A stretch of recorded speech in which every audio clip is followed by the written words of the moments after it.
नमस्कार. श्री ज्ञानेश्वरी गुडार्थ दीपिका श्री बाबाजी महाराज पंडित भाग 78वा.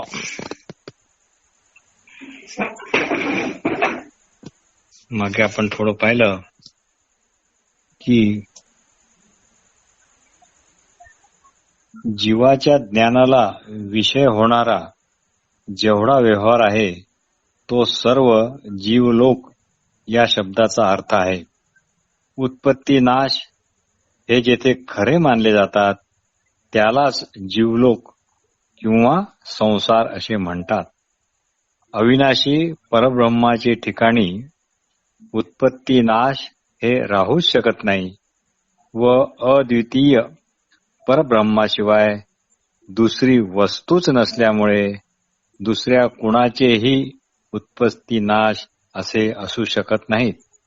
असे असतानाही उत्पत्ती नाश खरे आहे अशी जी भ्रांती आहे ती भ्रांती म्हणजे हा संसार होय. म्हणून अर्जुना, ज्याप्रमाणे पाण्यात चंद्राचे बिंब पडले तरी चंद्र हा त्या पाण्याहून सदैव निराळाच असतो, तसा जीवलोकात मी असलो तरी मला जीवलोकाहून सर्वस्वी वेगळा निराळा असा पहा. एकविध जीवलोकी तू माते ऐसा अवलोकी, जैसा चंद्र का उदकी उदकातीत. स्फटिकाचा तुकडा कुंकावर पडला तर लाल दिसतो, पण तो लाल होत नाही. पै काश्मीराचा रवा कुंकुमावरी पांडवा, आणि का गमे लोहिया म्हणजे लाल, तरी तो नव्हे तसा तो लाल नाही. स्फटिकाचा तुकडा कुंकावर जर पडला तर तो इतरांना लाल दिसतो, पण तो लाल होत नाही. तो खरोखरच जसा असतो तसाच असतो. जो जसा असतो तसाच असतो. त्याप्रमाणे माझे अनादिपण नाहीसे होत नाही आणि माझे अक्रियत्वही भंग पावत नाही. फक्त अज्ञानीच मला करता भोगता समजतात, ही त्यांची केवळ भ्रांती होय. तैसे अनादिपण न मोडे, माझे अक्रियत्व न खंडे, परी करता भोगता ऐसे आवडे, ते जाण गा भ्रांती. फार काय सांगावे. जीवात्मा अत्यंत शुद्ध आणि निर्मळ आहे, पण प्रकृतीशी ऐक्य पावल्यामुळे तो आपल्या ठिकाणी प्रकृतीचा प्रवाह लावून देतो.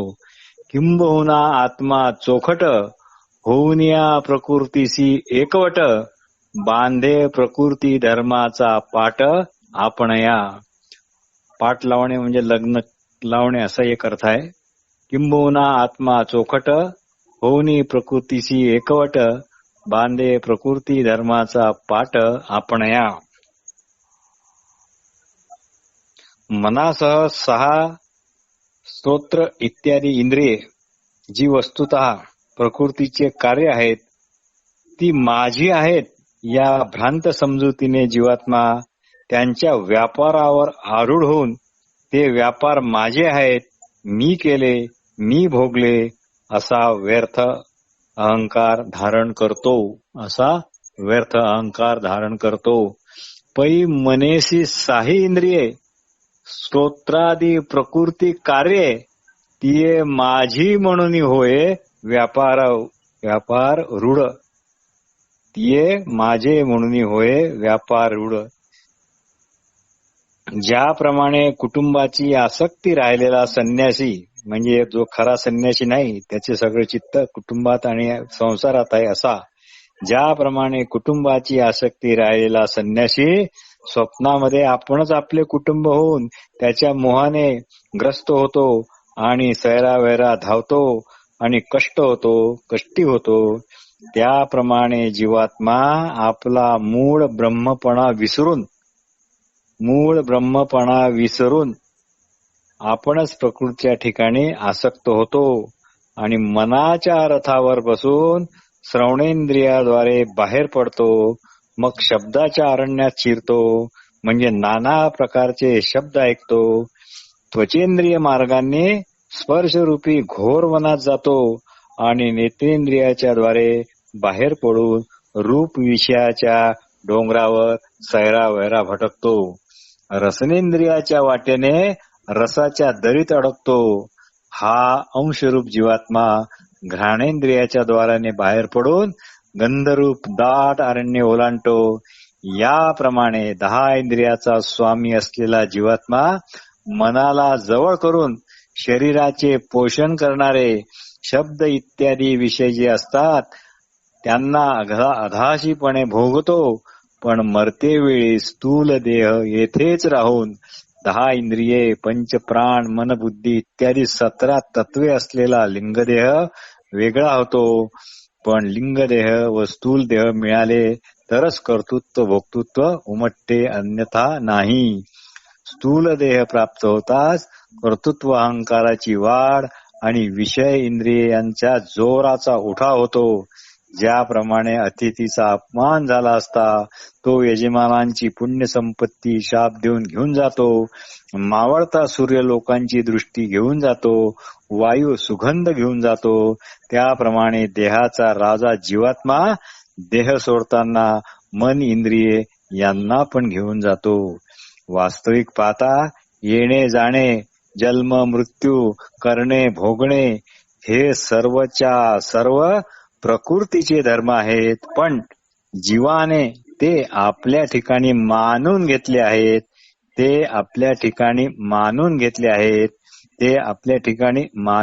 आहेत. अर्जुना, अशा रहाटीमुळे अज्ञानी लोकांच्या दृष्टीला आत्मा देहात आला म्हणजे जन्मला, विषय भोगला म्हणजे त्यांनी विषय भोगला किंवा हाच देहातून निघून गेला असे हे अज्ञानी सर्व लोक यालाच खरे मानतात.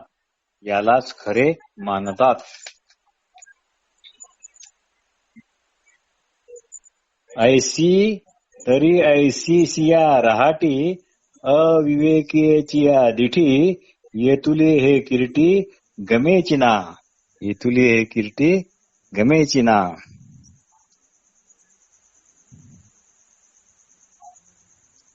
चेतने गमेची ना म्हणजे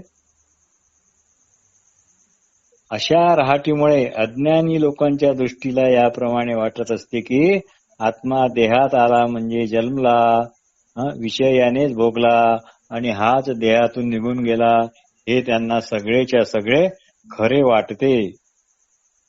जे आत्मा देहाशी आला आणि विषय येण्याची भोगला अथवा देहो निघून गेला हे साचेची मानती, हे खरे मानतात. वास्तविक पाहता येणे जाणे, जन्म मृत्यू, करणे भोगणे हे सर्व प्रकृतीचे धर्म आहेत. पण जीवाने ते धर्म आपल्या ठिकाणी मानून घेतले आहेत. एरवी येणे आणि जाणे का करणे हन भोगणे हे प्रकृतीचे तेणे मानियेले. चेतनेची चळवळ सुरू झाली की जीव जन्मला असे समजले जाते. त्याच चेतनेच्या संगतीने इंद्रिये आपापल्या ठिकाणचे विषय भोगताना दिसतात. नंतर देह पडला की चेतनेची वळवळ बंद पडते, चळवळ बंद पडते आणि जीव मेला मेला म्हणून लोक रडतात. पण अर्जुना, वृक्ष हालत असला तर वारा वाहतो आहे असे म्हणावे आणि वृक्षाचे हालणे बंद झाले की वारा नाहीच असे म्हणावे, हे खरे आहे का? पै रुख डोलत देखावा तरी वारा वाजत मानावा, रुख न दिसे तेथ पांडवा नाही तो गा. म्हणजे वृक्ष हालत असला तर वारा आहे आणि जर वृक्षाचे हालणे बंद झाले तर वारा नाही असे म्हणणे हे कितपत योग्य आहे? आरसा समोर असला तर त्यात आपण आपले मुख प्रतिबिंबित झालेले पाहतो. पण केवळ मुख प्रतिबिंबित झाले म्हणून आपण उत्पन्न झालो, एरवी आधी आपण नव्हतो असे मानायचे काय? का आरसा समोर ठेविजे आणि आपण पे तेथ देखिजे, तरी तेथ वाची झाले मानिजे, काय आधी नाही, काय आधी नाही. म्हणजे आरसा जर समोर ठेवला, त्यात आपण आपले मुख पाहिले आणि ते मुख प्रतिबिंबित झाले म्हणून आपण म्हणतो की मी उत्पन्न झालो.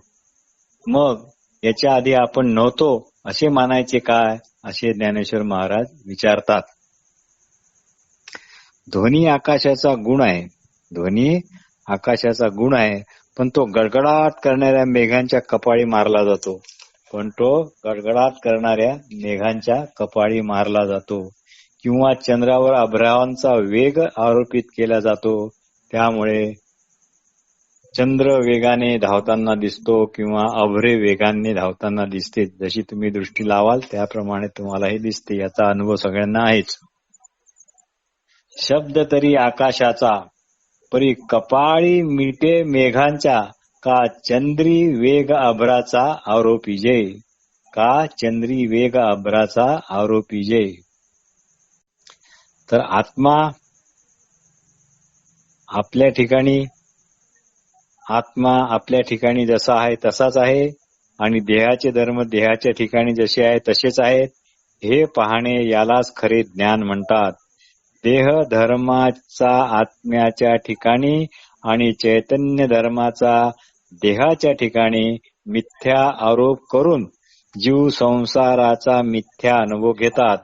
ग्रीष्म ऋतूमधील सूर्याची किरणे ढगात अडकून पडत नाहीत, त्याप्रमाणे आत्मदृष्टी प्राप्त झालेल्या ज्ञानी माणसाची दृष्टी देहरूपी खोळीत कधीच अडकून पडत नाही. तसेच आत्मानात्म विचाराने ज्याची अहमवृत्ती देहाला सोडून आत्मस्वरूपाच्या ठिकाणी स्थिर झाली आहे, असे ज्ञानी केवळ आत्मस्वरूपच पाहतात. असे ज्ञानी केवळ आत्मस्वरूपच पाहतात. तैसी विवेकाचे नि पैसे, जयाची स्फूर्ती स्वरूपी बैसे, ते ज्ञानिये देखती ऐसे आत्मयाते, ते ज्ञानिये देखती ऐसे आत्मयाते. म्हणजे अशा प्रकारे आत्मानात्म विचाराने ज्यांची अहमवृत्ती देहाला सोडून आत्मस्वरूपाच्या ठिकाणी स्थिर झाली आहे, असे ज्ञानी पुरुष अशा प्रकारे आत्मस्वरूपाला जाणतात. अशा प्रकारे आत्मस्वरूपाला जाणतात. नक्षत्रांनी भरलेले आकाश समुद्रात प्रतिबिंबित होते, पण ते समुद्रात तुटून पडले आहे असा निश्चय मात्र होत नाही. आकाश नक्षत्रे आपापल्या ठिकाणीच असून समुद्रात जे आकाश भासत आहे ते खोटे आहे याची पक्की खुणगाठ माणसाच्या ठिकाणी असते. त्याप्रमाणे देहाच्या ठिकाणी चैतन्याची सत्ता दिसत असली तरी आत्मसत्ता ही त्या देहात येऊन सर्वस्वी निराळी आहे, वेगळी असल्यामुळे आत्मसत्ता आत्मसत्तेच्याच ठिकाणी आहे, असे ज्ञानी पुरुष जाणतात. आत्मसत्ता ही आत्मसत्तेच्याच ठिकाणी जशी आहे तशीच आहे, असे ज्ञानी माणसे मानतात. जैसे तारांगणी भरले गगन समुद्री बिंबले, परी ते तुटूनी नाही पडले ऐसे निवाडे, परी ते तुटूनी नाही पडले ऐसे निवाडे. म्हणजे आकाश नक्षत्रांनी भरलेले आकाश समुद्रात प्रतिबिंबित होते, पण ते तुटून नाही पडत असा हा निश्चय जो आहे. आकाश आकाशाच्या ठिकाणी असून समुद्रात जे आकाश भासत आहे ते खोटे आहे. त्याप्रमाणे देहाच्या ठिकाणी चैतन्याची सत्ता दिसत असली तरी आत्मा देहाहून सर्वस्वी निराळे आहे, असे ज्ञानी लोक पक्के जाणत असतात. त्यांची ही दृढ भावना असते. यांची पक्की गुणगाठ ज्ञानी माणसाच्या ठिकाणी असते. त्याप्रमाणे आत्मसत्ता आत्मसत्तेच्या ठिकाणी आहे हे जाणल्यामुळे त्यांची दृष्टी ही आत्माकार होते. नदीच्या प्रवाहाच्या वेगामुळे होणाऱ्या पाण्याच्या खळखळीत चंद्रात, नदीच्या प्रवाहाच्या वेगाने होणाऱ्या पाण्याच्या खळखळीत चंद्रात चंद्रप्रकाश खळखळ खळखळ करत दिसत असला तरी तो चंद्रप्रकाश चंद्राच्या ठिकाणी स्थिर आहे असे आपण निश्चित जाणत असतो. तरी तो चंद्रप्रकाश चंद्राच्या ठिकाणी स्थिर आहे असे आपण जाणत असतो. खळाळाची लगबगी फेडून खळाळाच्या भागी देखिजे चंद्रिका का उगी, देखिदे चंद्रिका का उगी चंद्री जेवी. देखे जे चंद्रिका का उगी चंद्री जेवी म्हणजे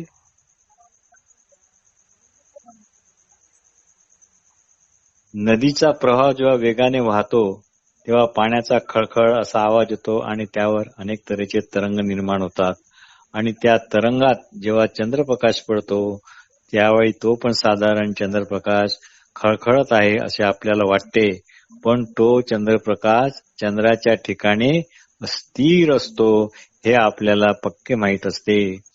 किंवा पाण्याचे डबके पाण्याने भरले आणि सुकले तरी त्यात पडलेले प्रतिबिंब नाहीसे होत नाही, पण सूर्य जसाच्या तसाच राहतो.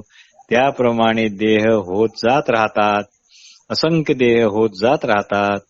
मनुष्याचे असो प्राणीमात्राचे असो सर्व देह होत जात राहतात आणि मी अखंड निर्विकार राहतो असे ज्ञानी पुरुष मला जाणतात.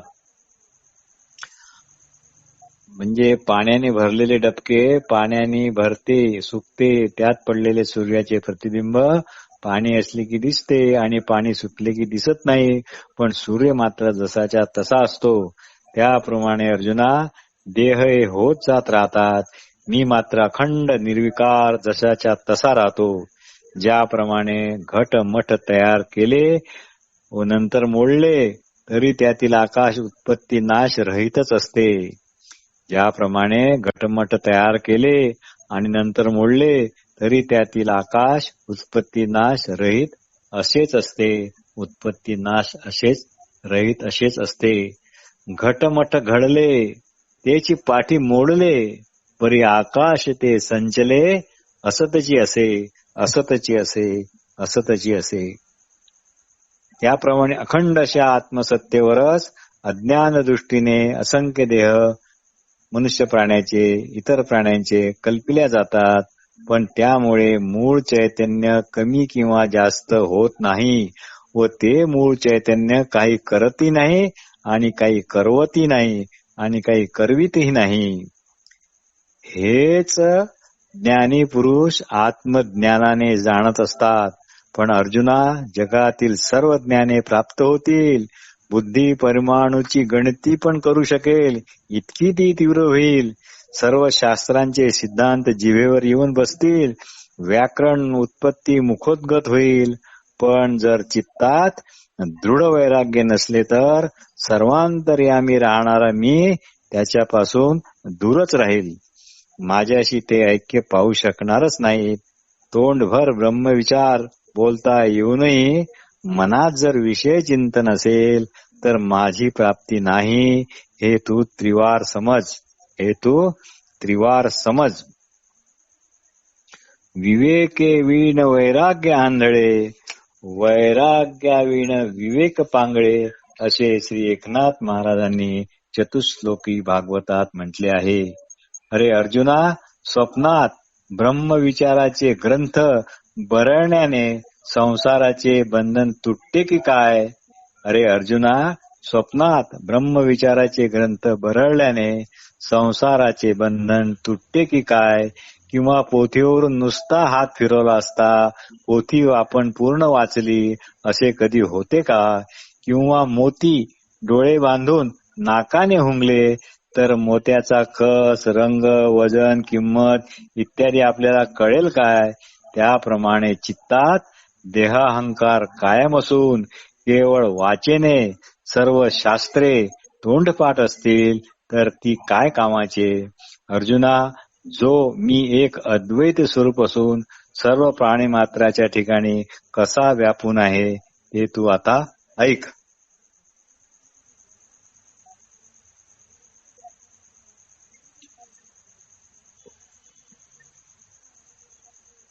जो एक मी का समजती व्यापक असे भूत जाती ऐकतीये व्याप्ती रूप करू. जो एक मी का समजती व्यापक असे भूत जाती ऐकतीये व्याप्ती रूप करू. म्हणजे जो मी एक अद्वैत स्वरूप सर्व प्राणीमात्रांच्या ठिकाणी व्यापून आहे त्या माझ्या व्याप्तीचे स्वरूप कसे आहे हे मी तुला आता सांगतो. सूर्यासह सर्व प्रपंच रचना दाखविणारे जे तेज आहे ते माझेच असून ते जगाच्या पूर्वी होते, आताही आहे आणि नंतरही राहील.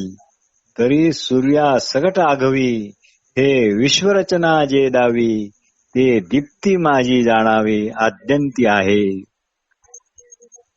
म्हणजे सूर्यासह सगळं प्रपंच रचना दाखवणारे जे तेज किंवा ज्ञान प्रकाश आहे ते तो माझाच असून ते जगाच्या पूर्वी होते आणि नंतरही राहणार.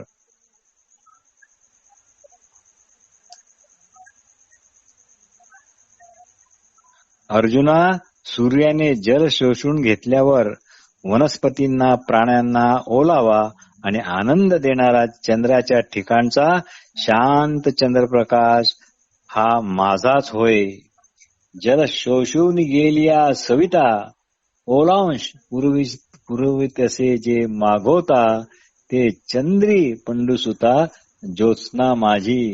म्हणजे सूर्याने सगळे जल आटून टाकल्यानंतर वनस्पतींना जो ओलावा पुरवतो तो ओलावा म्हणजे जणू चंद्राच्या ठिकाणचा प्रकाश आणि तो म्हणजे माझाच प्रकाश होय. आणि दहन पचन सिद्धी करत असे जे निरोधी ते हुतांशी तेजवृद्धी माझीच गा.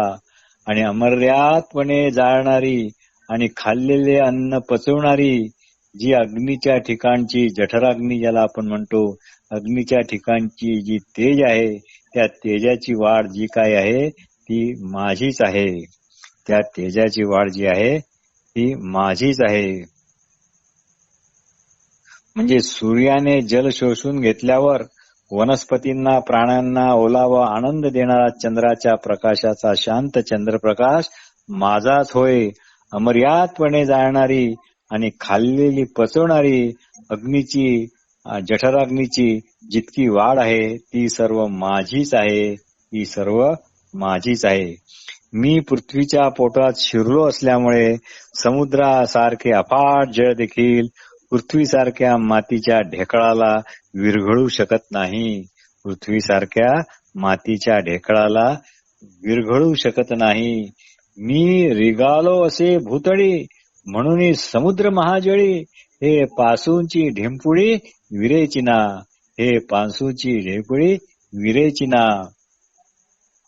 म्हणजे समुद्रासारखे अफाट जळ देखील पृथ्वीसारख्या मातीच्या ढेकळाला विरघळू शकत नाही.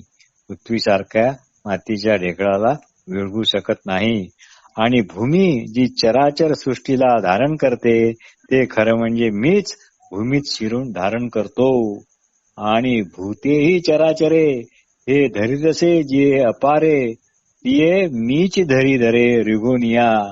आणि चराचर अमर्याद भूतसृष्टीला धारण करतो आणि त्याच्यामध्येच मी शिरून तिला ती धारण केली आहे असे तू समज.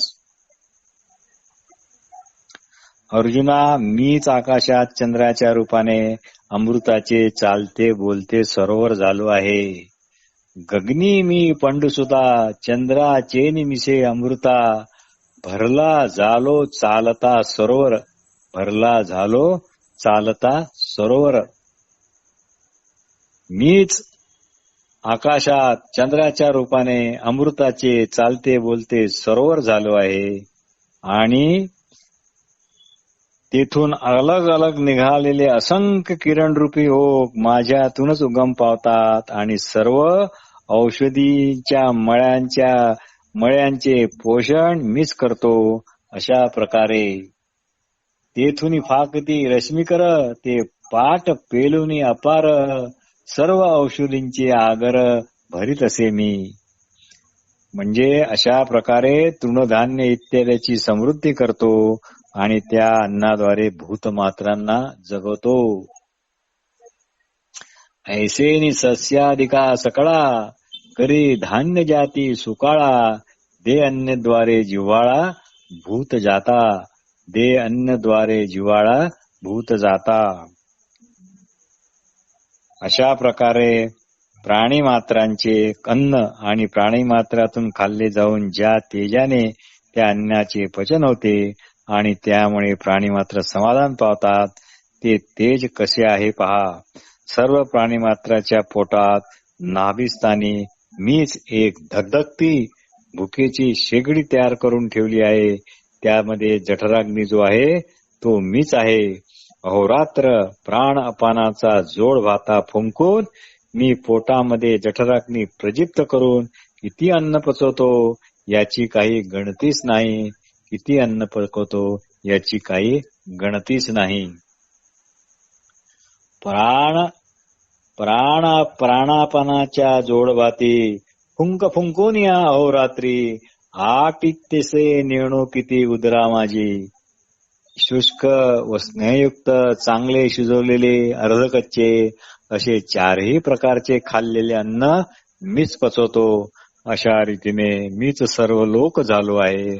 सर्वांना जगविणारे अन्न मीच आहे आणि अन्न पचविणारा व प्राणीमात्रांना जिवंत ठेवणारा मुख्य साधनभूत अग्नी तो मीच आहे.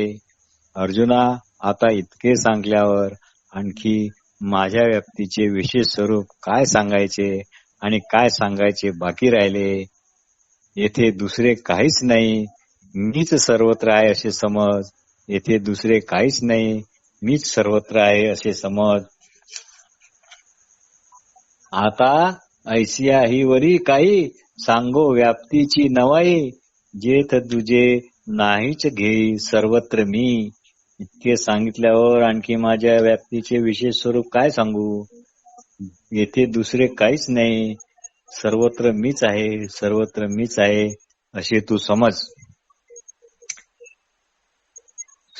सूर्य, चंद्र, अग्नी, पृथ्वी इत्यादी सर्व भौतिक पदार्थ जड आणि काल्पनिक असल्यामुळे त्यांच्या ठिकाणी दिसून येणाऱ्या धारण, प्रकाशन, प्रीणन, पाचन, पोषण इत्यादी शक्ती त्यांच्या नाहीत. त्या सर्व ब्रह्मांडाला अधिष्ठित असलेल्या परमात्म्याचे आहेत. त्या शक्तीचे दर्शन झाले असता तेथे परमात्म्याची भावना केली पाहिजे. अशी एक अद्वैत ब्रह्मवस्तूच असताना तेथे कित्येक जीव सदा सुखी आणि कित्येक दुःखाने व्याप्त असे दिसतात. ते कोणत्या दृष्टीने. संपूर्ण शहरात एकाच दिव्याने सर्व दिवे लावले जातात तसे सगळीकडे एकच अद्वैत ब्रह्म आहे. तसे सर्वत्र एकच अद्वैत ब्रह्म आहे. पण अर्जुना, प्राण्यांच्या बुद्धीनुसार मी त्यांना तसा तसा भासतो. पण अर्जुना, प्राण्यांच्या बुद्धीनुसार मी त्यांना तसा तसा भासतो. जैशी सगळी पाटणी एकेची दीपे दिवे लागणे जालिया कान देखणे. उरली एके. संपूर्ण शहरात एकाच दिव्याने दिवे लावले असता काही दिवे लागले नाहीत असे कधी होईल का. तुझ्या मनात त्या मिथ्या भाषेविषयी काही शंका असेल तर त्या शंकेचे निरसन आत्ताच ऐकून घे आणि हे सगळे नीट ऐक. सर्व काही मीच आहे, यात काही अन्यथा नाही. पण प्राण्यांच्या बुद्धीनुसार